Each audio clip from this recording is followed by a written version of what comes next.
Hello there folks, and welcome to part 3 of my playthrough of The Lantern, which is a solo exploration and journaling game in search of a beloved one in the heart of a cursed forest. If you haven't seen part 1, I'll pop a link up in the corner of the screen right about now, and there'll be links to part 1 and part 2 and where you can grab yourself a copy of the game down in the description below. I'm the Lone Adventurer. Thank you very much for joining me on this adventure. If you find yourself enjoying it, do consider liking the video and hitting the subscribe button and the bell notification icon, because I make videos about lots of games like this. Now, when we finished the last video, we had just finished the character turn for Corey, our woodsman, who is in search of his brother. Probably I should have also done the forest turn so we had completed a full day, but I forgot to do that. So we're going to start by doing 2 forest actions because we have 2 flame tokens. And I think I'm going to choose them on this occasion, partly because I'm feeling a little bit more fragile after a less successful go last character round, but also because I'm going to sort of mix them up so that sometimes I choose and sometimes the gods choose. I think we're going to twist reality, and actually I might be forcing this over the next few days a few times, because that means to add a spade card into the diamonds, into the investigation cards, and shuffle. And the reason why we're doing that, I mean, obviously twist reality doesn't sound like a huge amount of fun, but the kings and queens, which represent the clues that will allow us to succeed in this game, are in that deck, or at least some of them are. So we need to start getting into those twist reality events, whatever they're going to be, because I haven't looked too closely at the tables there. So that's our first forest action. For our second forest action, let's just go for some good old nightmares, shall we? So the character loses their first action. Let's just do that. So on to day 6, we've lost our first action, and I think we need to just get some stuff. How do we get tools other than successful investigation? Because we might do some investigation, but I feel like we need to do something to get tools. So trading, exchanging 1 flame wood for 2 supplies and 1 tool, and that appears to be the only way. We've got loads of supplies though. What can we do with supplies? Oh, we can manufacture tools, 2 supplies each. I haven't got that many supplies. Right, let's chop down some wood. We'll start by chopping down some wood. So that's action number 2. We've got to keep that flame going. I think I just need more wood. I'm going to chop down some more wood. Wood it up a little bit. And then I guess I'm going to build to manufacture tools. Each tool costs 1 supply. So I guess I'll use... Oh, I should have used... I always forget during the forest turn. Oh, there was a chance we should have had a chance at losing a lantern, shouldn't we? Get this stuff. Right, so are we going to lose a lantern? Yes, we are. Curses. And we also need to consume a resource. Oh, that changes things a little bit, doesn't it? Right, so what are we going to do? We need stuff. Okay, well, we need flames, don't we? So let's use 3 wood. So this is kindling. Spend 3 flame wood, any number of flame wood tokens, and gain that many flame tokens. So 3 for 3. Alright, that's action number 4, which loses us a flame token. And then, do I just want to keep doing the sort of boring stuff? I think maybe I should. Where can we gather supplies? We can gather supplies up there, but you gather more supplies if you have more tools, but you need supplies to build tools, so you've got a bit of a catch-22 there, haven't you? Alright, so I'll tell you what, we're going to go up here. That's a move is the action. Then we're going to gather. Oh, you get 1 supply, is that all? Plus 1 for each tool that you own. That's a waste of time, isn't it? No, I'm taking that back. Okay, I'm going to use 2 supplies to build 1 tool, which feels a bit lame, but I'm going to have to do it. And I think I might also heal. We haven't done this before. Oh, you've got to spend a supply. Brutal. Okay, but I'm going to do it. Spend a supply, heal one condition, because I think I need to do that. Spend a supply, we will heal our bruised condition. I think I'm just going to get some more flame wood. I'll stock up so I don't have to worry about flame wood next round. Ah yeah, trading, of course. You can also trade for tools. So we can, to trade, we can exchange 1 flame wood for 2 supplies and 1 tool. That's what we need to be doing, isn't it?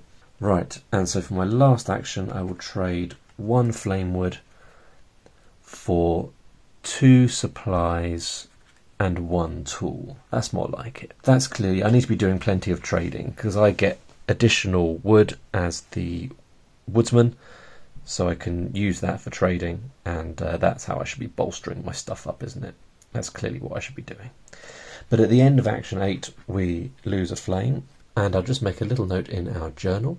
Alright, so I've just written that we spent day 6 healing and building up supplies, but we still need to do the forest turn. We've got 2 flame tokens. We're going to have 2 random forest actions. Actually, do you know what? We're not going to have random forest actions because I want to twist reality again and move another one of these cards into the investigation deck.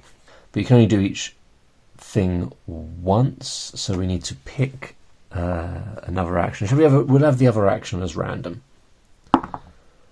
10. Nightmares. Okay, so we lose our first action on the next day. Right, so what are we going to be doing today? We need to get some more flame tokens for definite. We need more wood. I mean, I'm surprised we haven't chopped down all of the wood around this village yet, but we haven't apparently. So let's get 2 more wood. Let's get 2. Oh, so that was action number 2. Then for action number 3, we will trade 2 wood for 2 flames. Then we will do some trading for action number 4. So I'll trade 1 wood for 1 tool and 2 supplies. That's action number 4, which means we need to lose a flame token. And then we're going to do some exploring and investigating. We'll move over to clearing that we discovered earlier. And in the clearing, we're going to investigate. 9. So that's going to be hard, isn't it? A dead body. And we've got to roll 9 or more. We can use a flame token to re-roll. We can use our flame wood, not our flame wood, our tools to lower the number that we're aiming for. But it just seems like a waste of tools. It was quite hard to get those tools. So let's just hope for the best, shall we? 10. The best happened. Fantastic. So we successfully investigated the body. We didn't get freaked out by it. So what do we get? 1d4 flame wood is our reward. 1. Of course it's 1. So that was investigating here. That was the final time we can investigate this location. That must have been action 6, right? I think that was action 6. Alright, so for action 7, we're going to explore a new location. So when you explore, the move is built into that action. So the move there is part of the explore action. I say that because it's not going to cost me an additional action. This is action number 7. We're going to explore. What have we got here? 6 of hearts gives us an old watermill. So the old watermill actually gives us shelter. That's pretty good. And we can hunt for supplies here as well. So I'll just try and draw a watermill. Alright, so here's our watermill, and I've made a note that we can shelter here and gather supplies. And the fact that we can shelter here is pretty good news, because it means we don't have to slink off to the forest and waste an action on that movement. We can just stay here and potentially do something. I think I'm going to gather supplies so I can really get my supplies up. I don't think I'm going to run out of tokens. So I would get 1 supply plus 1 for each tool that I own. And I've got 3 tools, which means I would get 4 supplies. Yeah, I've only got 3 supply tokens. So maybe I'll just pop a little dice down here to remind myself I've got one additional supply there. Can you hear the fireworks? It's firework night here in the UK. Alright, so that was action number 8. We are going to lose 1 flame token and go into the forest turn. But before I do the forest turn, I'll just make a little note about what we did during this day. So day 7, more exploration. Investigated a dead body at the clearing, seemingly ripped apart by the creature. And further south, a watermill. It is abandoned and will serve as an excellent shelter. So in the forest turn, we need 2 actions. We're going to once again move a card, twisting reality, into the investigate deck, and then we'll roll for the other forest action. 3 gives us torment. The character suffers a condition. Alright, so let's go for terrified. I might add a little note to explain why we have become terrified. So at night I hear haunting noises and my brother weeping outside the mill. When I look outside, there is nothing to be seen. On to day 8. No, I forgot again, didn't I? Roll 1d4 to see if we lose a flame token. Yes, we do. That's annoying. And we have to spend a resource when we wake, eat a little bit of breakfast. And that's the end of day 7. On to day 8. Alright, I've had a little bit of a break between the last bit of filming and this bit of filming. In fact, it's been quite a few weeks since I filmed the first part of this video. I'm going to push on now and try and finish, because I know some people like it when I finish a game, and I don't do it necessarily very often. So we're going to crack on. I'm just going to do a quick review here of where we're at. We've got 2 conditions in this middle column. We're frightened and we're terrified. If we were to get another one there, I think the game would be over. And looking over here, man, it's been so long, I can't even remember what these icons are. We have got plenty of supplies. We have got a few tools, actually. We're obviously doing quite well here. Bit of wood, and just the 1 flame in our lantern. And if I remember correctly, we need to make sure that lantern does not go out. So what are we going to do? Before we do anything else, we definitely need to increase the amount of flame in our lantern. So let's, we're going to do all 3. Is that a good idea? Let's do all 3. So we've got 3 flame wood tokens. So we will replace those with 3 flame tokens. We've got 4 flame tokens in total. That was action number 1. And then what are we going to do? Well, I know we need to be doing some investigating, because the investigation deck, or the investigate deck, which is this one here, has got the kings and queens in that allow us to progress towards the end of the game, and some of them are also in this deck here, which is the twist reality deck. And then when we do that, which is in the forest term, we transfer the cards over there. You probably remember all that. This is mainly to help me at this point. But what are we going to do? Have we investigated? It doesn't look like we've investigated the watermill, so maybe we should do that. Let's do an investigate as our second action. So we're going to draw a diamond card, and we're going to solve what we find in that location. Here we go. 5 of diamonds gives us a hidden cache closed. So we get some stuff. Alright, so we need to do a control check against that number. Okay, so we're going to roll here, and we're aiming to get higher than the number. 7. Okay, So that's higher than the 5, which means we are successful. So we found a hidden cache under the floorboards at the watermill, and we get 1d4 tools. Nice. 3. That's pretty good. That's pretty sweet. Have I got 3 spare tool icons? Yes, I do. I've got quite a lot of tools now, which is nice. What can I do with tools? I can't remember. We can trade them. No, we can't. Yes, we can. We can build shelters. Guess that's handy. I feel like there might be something else useful I can do with tools, but I can't remember what it is right now. Okay, I think for my next action, for my next trick, action number 3, I'm going to heal.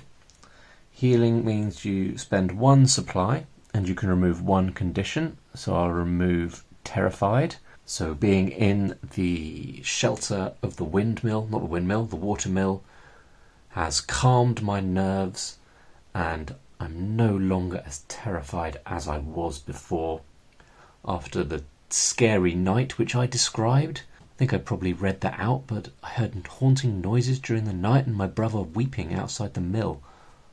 Sounds all a bit Blair Witchy.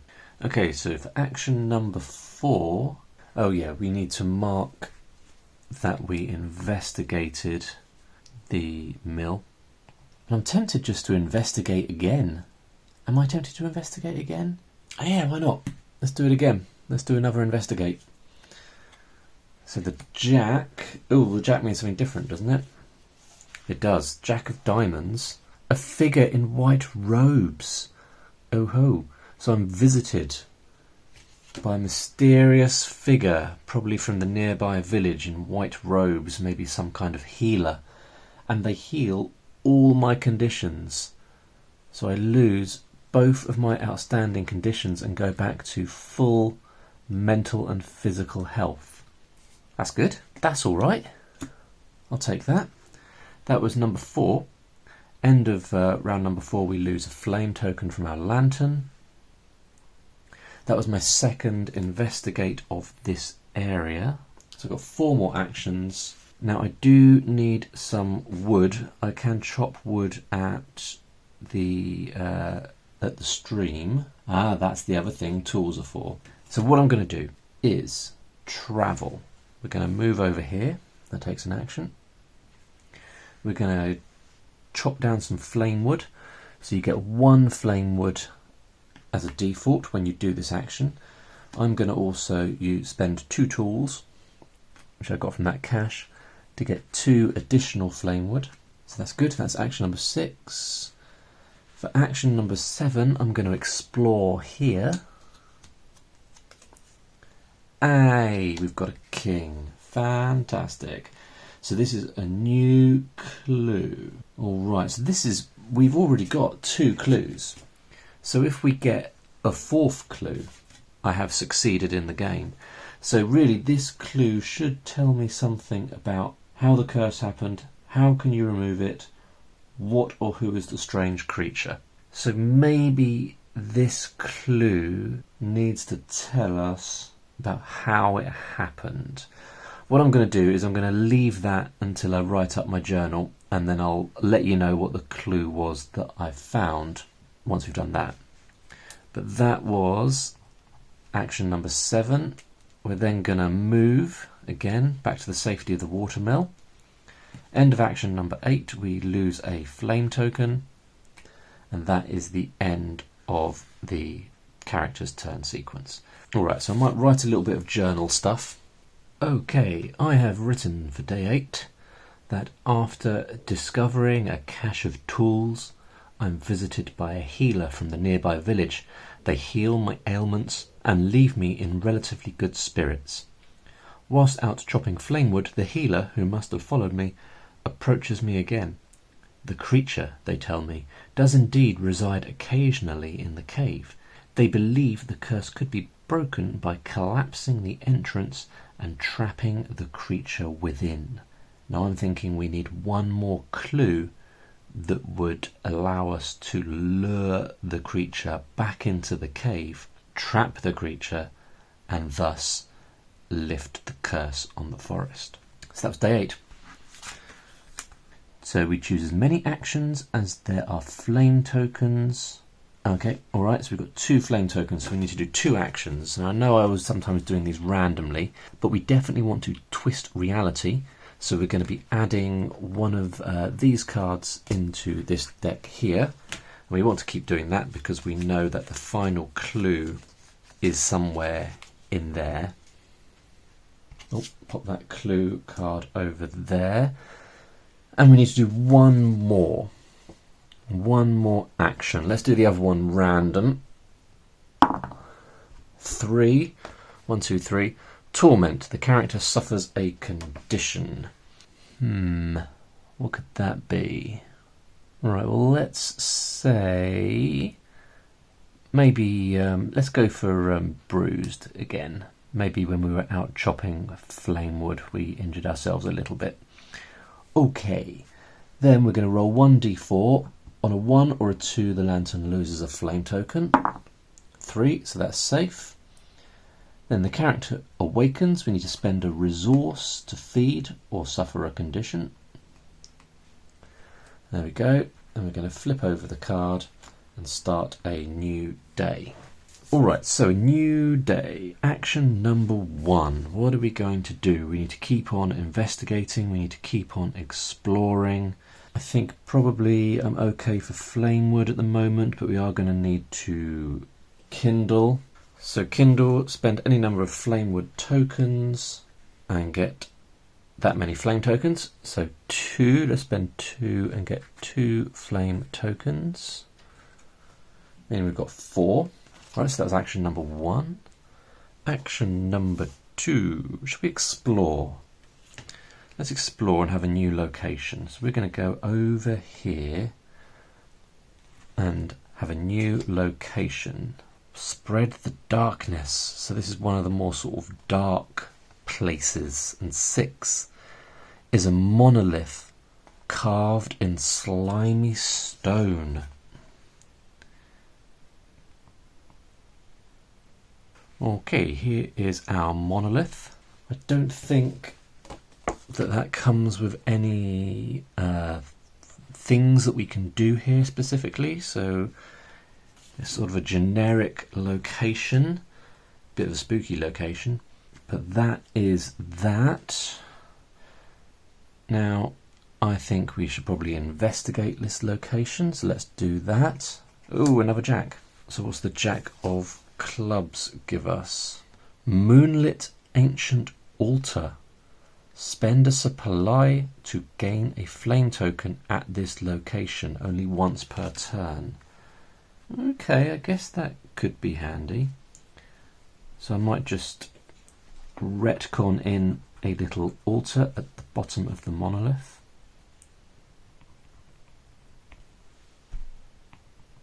Alright, I'm not particularly pleased with my altar, but there it is. And I've written next to it Moonlit Altar, otherwise I will forget what it is. So that is our first investigation action at this location. That was action number 3. Let's push on. Let's keep investigating and kind of pushing forward for the end of the game here. So, I mean, it could take ages. We've got quite a few cards. But let's do another investigate. 3 of clubs. So this is one of our twist reality cards. Thorny undergrowth twists. What does P mean there? Okay, so P means a physical condition. So I'd have to take a physical condition, of which I already have 1. If I fail. 3. So I could spend a tool to increase that by 1, I think. So I think I'll do that. I'll spend a tool to increase that to 4, which means it's a pass and I don't take a condition. There's a bit of thorny undergrowth next to it. Okay, so that was our second investigate. That was action number 4. So we will lose a flame token. What now? A new location, perhaps? Let's do it. Go for a new location. 3. 3 gives us an abandoned crop. Ooh, okay. Alright, so the abandoned crop gives us, that's not a very good G, it allows us to gather supplies. So exploring there was action number 5. Let's investigate here. 4 of diamonds is our investigate. Animals acting strange. God, this is a very action-packed day, isn't it? So animals acting strange. Hopefully they won't attack me or something. 3. That means that the bad thing happens unless I discard 2 tools, which I don't really want to do. Means I take physical. I think I'm going to have to do it this time. I'm going to take a physical. So I'm injured by these animals. So I guess maybe it was a couple of foxes, perhaps, acting strange. Ordinarily they wouldn't attack people, but they've attacked me. But I was able to kick them away, and eventually they left me alone. But I was injured. That was number 6. That was our first investigation of this area. Shall we investigate again? Let's do it. So another investigation has given us a supernatural noise. Oh, that's bad. 1. That's a fail, isn't it? So that's another condition. I would imagine a supernatural noise might freak me out so much that I become unhinged. That's number 7. And in my unhinged state, I stumble back to the watermill, lose a flame token, and that is the end of the character's turn. So I'll just write up the journal entry. On day 9, I explore the area around the watermill, hoping for some clue about the creature, hoping for another sign of my brother's presence.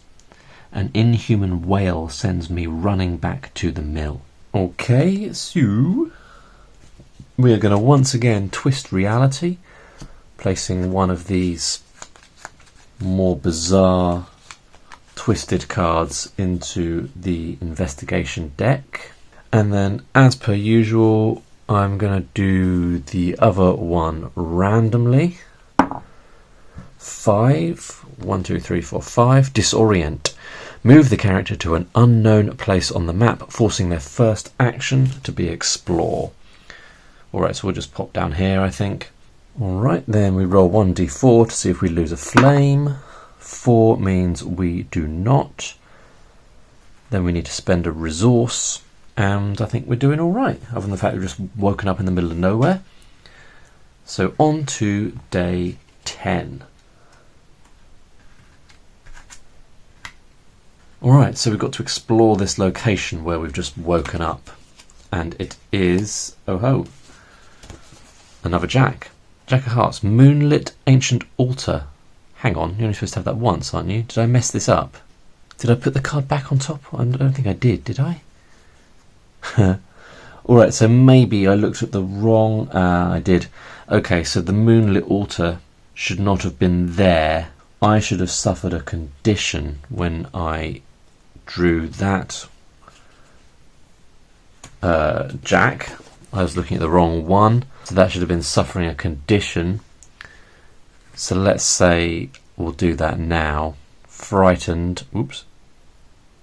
We've become frightened, probably about that wail that we heard last night. So what am I going to do here? I think we will just draw another one of these cards in order to find out what we've got here.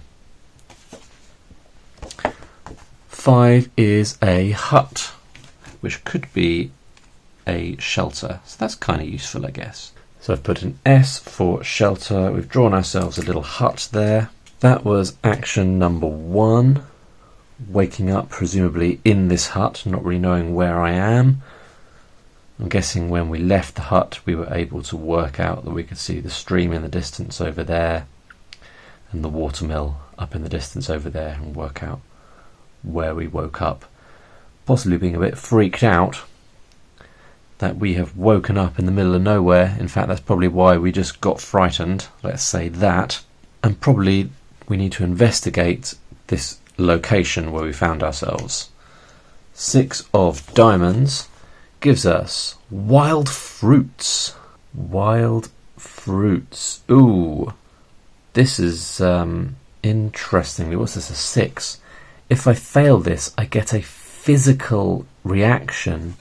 My only physical one left is dying. Now I've got 3 tools, so whatever I roll I can make some adjustments, but there is actual possibility of death here. So I discover these fruits, I'm hungry, I decide to eat the fruit. 8.